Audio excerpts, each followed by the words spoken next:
Okay, everybody. Okay, we're starting our Harvard Beets. It's very simple. You're going to need 2 regular size cans of beets. You're going to want 1 cup of beet juice. Whoops, minus the beets. I'm going to have to go pull that out. Hold on just a second. Okay, so you need 1 cup of beet juice. We're just going to go ahead and pour that in our pan, and that's out of our way. And then we're going to go ahead and drain the rest of our beets. They don't have to be perfectly drained. We just don't need all the excess beet juice.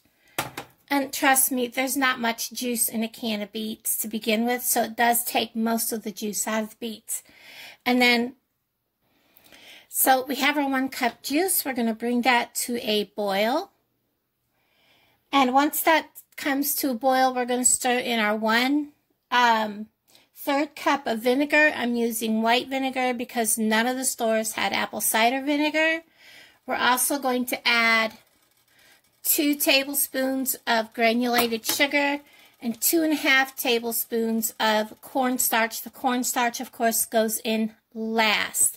And you want to make sure this is still hot when you add your cornstarch. Also, stir your cornstarch in and make sure it makes a nice, it'll kind of start to thicken. Once it's all in there, then we'll add our beets once it's thick and shiny, and continue to heat them through. Now, my mother used to also heat her beets ahead of time sometimes, but because I'm also going to reheat these later, I'm not going to worry about that. This is something you can make ahead of time, so it's a really good recipe. A lot of people panic about Harvard Beets. They're so easy to make, guys. They're not that hard. They're not that difficult. Just go for it.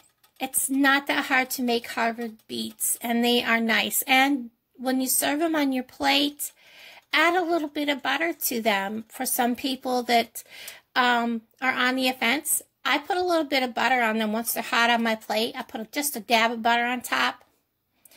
They're perfect. So I'll bring you back when this is hot. Okay, as you can see, that is boiling. I did turn it down to about a 5½. The first thing I'm going to add is my vinegar, because it is kind of a cold liquid. And I'm going to let that come back to a boil, because I do want this boiling when I add my ingredients. It's just my choice. So we'll get it back up there to boiling. And I'll turn my heat back up to do that.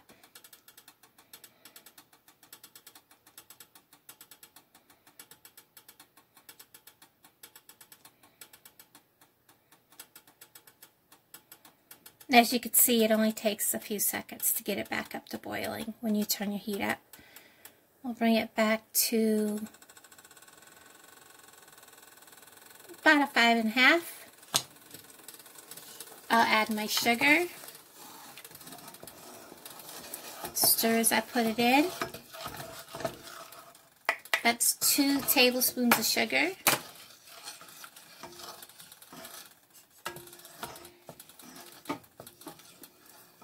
And if you don't have a ½ tablespoon, it is 1½ teaspoons equals a tablespoon.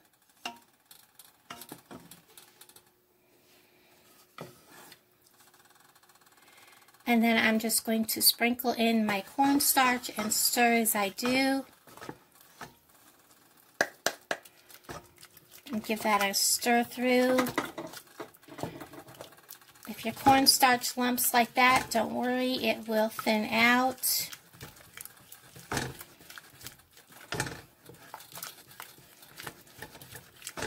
You just need to be vigilant with it and stir it.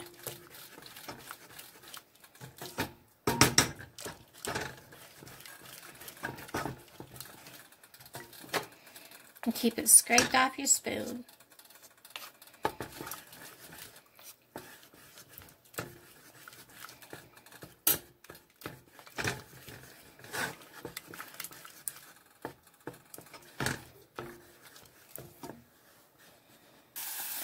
So as you guys can see, I had a little bit of a fail with that cornstarch, but it did thicken.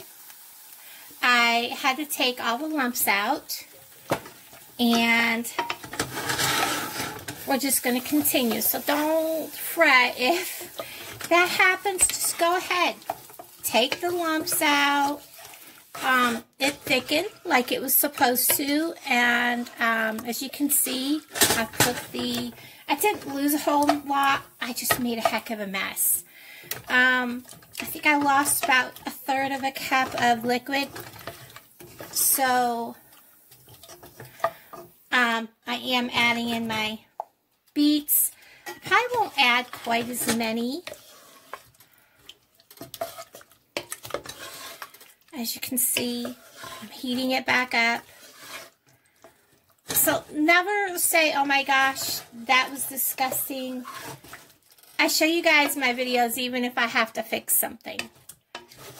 So if that happens, I don't know if it's the white vinegar that I used that caused that, or if it was my cornstarch. So either way, I have a mess on my stove now, but I took a strainer, I strained out the lumps the best I could, and cleaned up my kettle, poured it back in, and like I said, it thickened up, it turned glossy, and I actually have still quite a bit of juice in here. So I really didn't lose all that much. So I'm not going to put in probably about 1/3 of a can of beets. We're just going to let this heat up, and I'll show you in the plate. So I'm going to spoon some into a bowl so you can see how nice and creamy they are. I had to look and make sure it was still recording.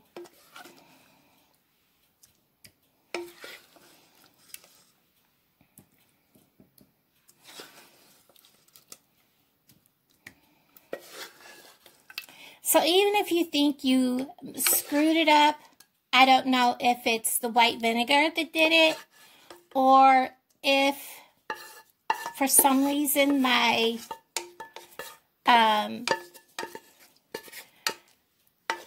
cornstarch just stayed lumpy. All I did was take and, let me get rid of this hot kettle. I took took a small strainer, like a sieve kind of thing, and I run the liquid through it and got all the lumps out and saved the liquid that I could. And I really didn't have to keep out any of the extra beets. I probably could have still put in that last like 1/4 of a can of beets if I wanted to. It wouldn't have left any of the extra juice that's down in the bottom of the bowl. But oh my God, they smell amazing. So guys, even if you think you screwed up something like the lumps you've seen, don't panic. Keep going with it. Even if you think you've done something wrong, it's not always a fail. Think of a way to fix it, like I just did. Let me show you. This is what I did. This is actually it. I had this like little lid thing that had holes. It's like a huge pepper shaker. I never use it. I use it a lot to sift out things. And I just that's how come I lost so much liquid, is all those lumps are there. And that's some of the extra that I took out also. The big chunks. That's what I did. Saved a ton of liquid. And I just kept going with it. I didn't stop. I didn't throw it all away. Keep going, guys. Even if you think you screwed it up, you didn't. So, like I said, even if I mess up something or it's a fail, I usually show you, because I usually find a way to fix what I've messed up. And like I said, it's either because I used white vinegar instead of apple cider vinegar, or it was my cornstarch, because my cornstarch was like chunky instead of powdery. So one or the other, doesn't matter, because the recipe doesn't specify one vinegar or the other. But my mother always used apple cider vinegar, and there was none available. So, guys, my hint to you is use apple cider vinegar. That's what she always used. And maybe make sure there's no lumps in your cornstarch before you start. So, everybody, hope you enjoyed this.